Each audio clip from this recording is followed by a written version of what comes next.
আমি এমন একজন বিধায়ক, আজ পর্যন্ত কোন বিধায়কে নদীর কামে তো করতে পারে না।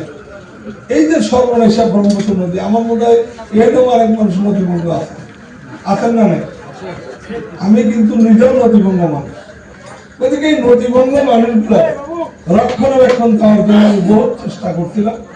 আল্লাহর রহমত, আমি 10.5 কিলোমিটার নদীর কাম ক্লিয়ার করছি। 10.5 কিলোমিটার কমপ্লিট আপনার পার্মানেন্ট প্রোটেকশন হয়ে গেছে। এখন আর 100 বছরের ভিতরে মানুষের কোনো চিন্তা নেই। গতিকে আমি ইতিমধ্যে অতটুকু করছি। আরো যেগুলো নদীর কাম আছে, আমার আগন্তক 5 বছর আরো পরিকল্পনা। পাগলাটেক থেকে আপনার খামখা পর্যন্ত যেটা নদীর তাণ্ডব, এটা প্রথম বান্ধব। দ্বিতীয়ত জলেশ্বরের মধ্যে আমি বাবরাতল থেকে আরম্ভ করে রোলবিটা পর্যন্ত নদী বান্ধে শেষ দিচ্ছি। এখন রোলবিটার থেকে নিচানপুর পর্যন্ত 4 কিলোমিটার আছে।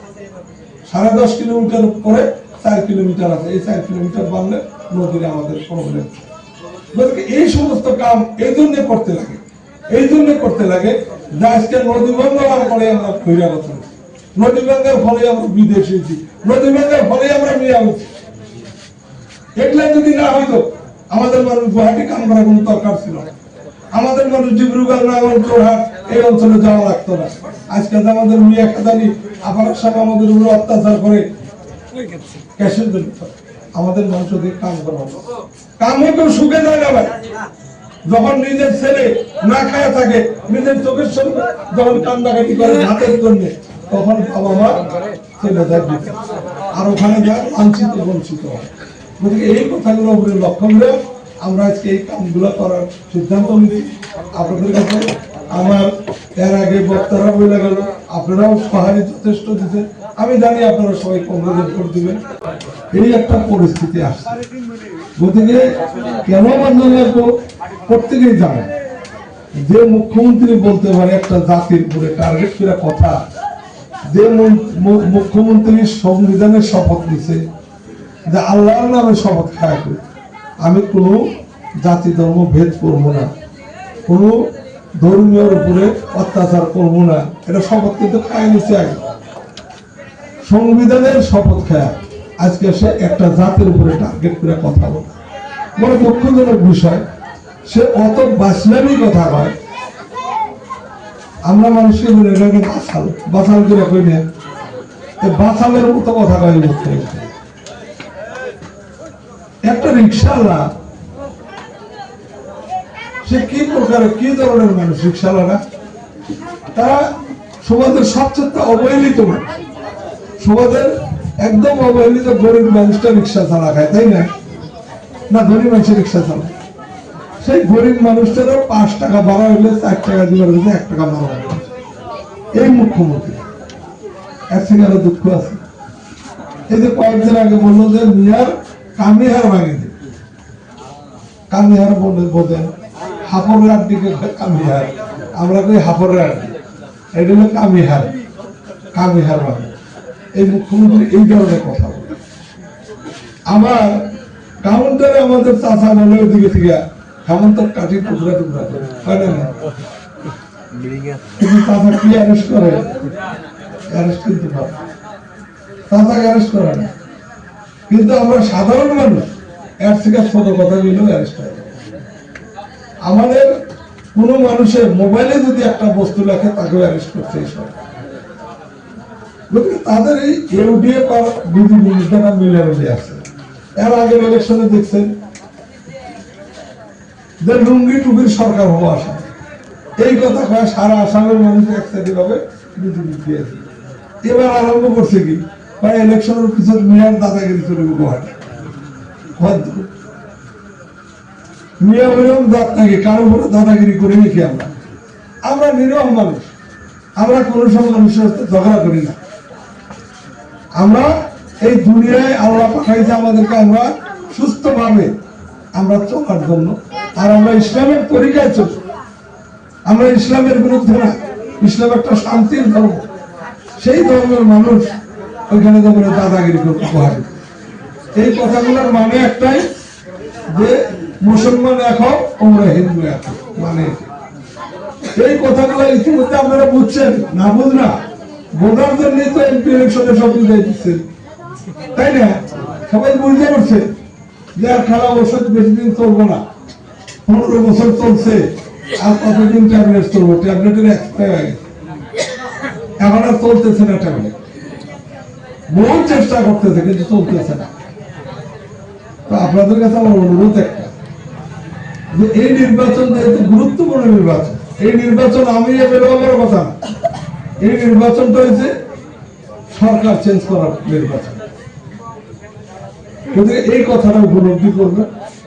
আর আমি যেহেতু এখানে আসছি, দুইটা কথা না বললে আপনারাও খারাপ পাবেন, বলে দেয়।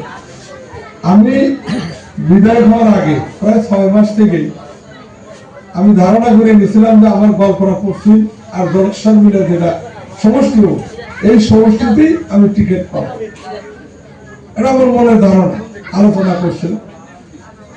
তো যদি আমি এমএলএ খেলাই, এই অঞ্চলের মানুষের জন্য যদি কিছুই না করি, আমি কি বলতে পারবো?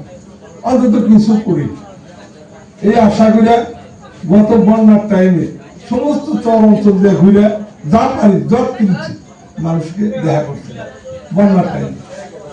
আর এই অঞ্চলের জন্য কল্যাণপুর থেকে মারকুলা পর্যন্ত রাস্তা, নতুন একটা রাস্তা হয়েছে না, এই রাস্তাটা ইনশাল্লাহ আমি করে দিচ্ছি। আমি তো ব্যক্তিগত দিলে গভর্নমেন্টের থেকে পয়সা এনে করেছি।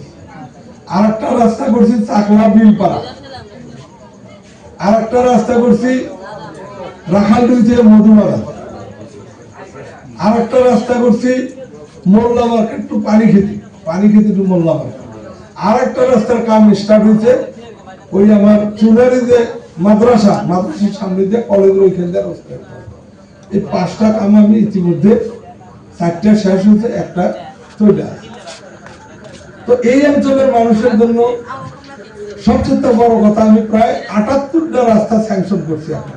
78টা, তার মধ্যে এটাও পড়তে পারে, আমি তো অত মনে নেই আমার, এই রাস্তাটাও কিন্তু আপনাদের পড়তে পারে, রিপেয়ার রোড দিলে ভাঙ্গাচুর হয়েছে।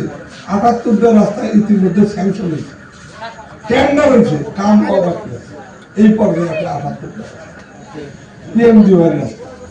গতিকে আমি ইতিমধ্যে সমস্ত কিছু নকশা তুলে দেওয়ার একটা পরিকল্পনা। আমার সবচেয়ে বড় কথা, আপনারা যে লক্ষ্মীপুর থেকে গোয়ালপাড়া যান ভিতর অঞ্চল দিয়ে, এই কোদালকাঠি পর্যন্ত মানুষ যাইতে পারে। কোদালকাঠির পরে যদি আপনি যান, বয়স্ক মানুষের তো জীবন শেষ হয়েছে। এই যে এইরকম আপনি যান একদম মাখরি পর্যন্ত, এই অবস্থা। গতিকে আমি সব জায়গায় একটা কথা বলতেছি, কারণ আমি তো আর মিছা কথা বলতে পারবো না, সত্য কথা আমি বলে যাই আপনাদেরকে। নির্বাচনে যদি আমি আল্লাহ আমাকে জিতাই, যদি আল্লাহ জিতে আপনাদের দোয়া এবং আশীর্বাদে, আমি খুব অল্প দিনের ভিতরে অন্তত সেনগ্রামের দিয়ে রাস্তাটা সমান করে যাবো। নাম্বার 1। নাম্বার 2, 3 থেকে 6 মাসের ভিতরে এই কোদালকাঠি থেকে মাখরি পর্যন্ত রাস্তাটা ক্লিয়ার করে, এটা আপনাদের কাছে আমার ওয়াদা দিই। বাকি বহু রাস্তা আছে, সব রাস্তাতে একদিনে পারবো না। যেতেগুলো রাস্তা স্যাংশন হয়েছে আমি দেখি, তারপরে বাকি রাস্তা। আমি একটা কথা বলি, আমার 5 বছরের কার্যকালে এই সমষ্টির প্রত্যেকটা রাস্তা পাকা হবো ভালো, এটা আমি আপনাদের কাছে ওয়াদা দিই। গতিকে আরো বহু কথা আছে, আমি এখন বলি না।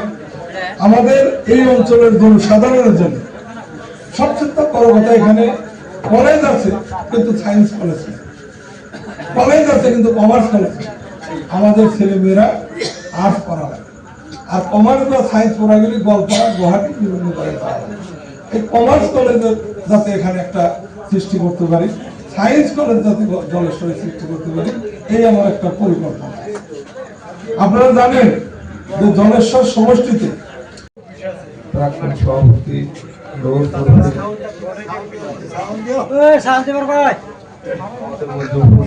মুরব্বী সকল, সভার সভাপতি প্রমুখে সময় উপস্থিত অঞ্চলের যুবক ভাইয়েরা এবং আমার ছোট ভাইয়েরা, সকাল 6টা থেকে আরম্ভ হয়েছে প্রোগ্রাম, আমি কন্টিনিউ করে যাই। মানে সমষ্টিতে এত বড় সমষ্টি কল্পনা করতে পারেন না। আর কেনা ব্রিজের কেন নাম শুনছেন, বিরোধীদের কাছে ত্যাগ করবো না, খাও খাও। আবার এদিকে মেঘালয় থেকে আরম্ভ করে আপনার উত্তরবঙ্গ বিলাসীপাড়া টিলাপাড়া করতে সব মানুষের একটা আশা দিয়ে রেখে দেখবো ভোট দিব।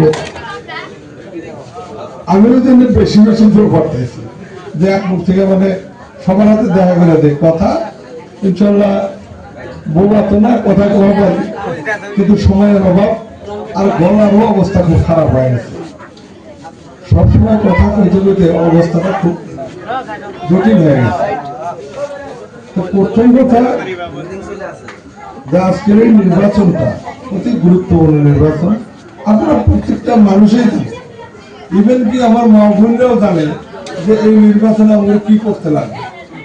আমি তো মনে করি আমার পুরুষ ভাইয়েরা বা চাচারা অনেকেই একটু উল্টা পুল্টা কথা বলছে, কিন্তু মা বোনদের কাছে দাঁড়াইলে তারা নিজেরাই কয় না আমরা সরকার করতাম, কেমন তাদের কথা বলে, কয় না না কয়।